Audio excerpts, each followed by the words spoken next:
ఈ మూడు కూడా మనకు తెలియకుండానే ఈ గీతా ధ్యానం ద్వారా జరుగుతున్నాయి.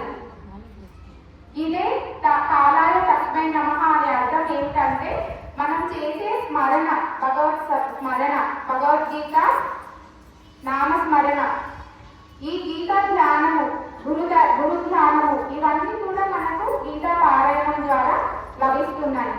ఇంకొకటి, నేను చిన్నపిల్లలకి క్లాస్ చెప్పేటప్పుడు ఒక విషయం గమనించాను. పెద్ద పిల్లలకి పెద్దవాళ్ళకి చెప్పిన దానికంటే చిన్నపిల్లలు తొందరగా దానిలో ఉన్నటువంటి అర్థంను పసిగట్టి చెప్తున్నారు మరియు వాళ్ళ మనసుకి చాలా హత్తుకుంటుంది. ఎందుకు? దీనికి కారణం ఏంటంటే పెద్దవాళ్ళకు అనేక విధమైన ఆలోచనలు, అనేక విధమైనటువంటి హావభావాలతో కూడుకొని ఉంటారు.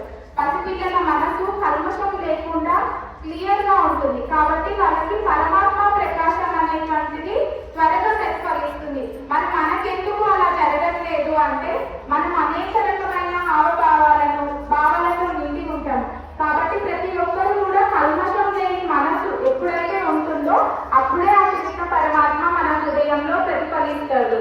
చేసే ప్రతి పని, ప్రతి కార్యం కూడా భగవత్ సంకల్పం, ఇది ప్రతిదీ కూడా భగవంతుడి కార్యం అని మనం చేసినట్లయితే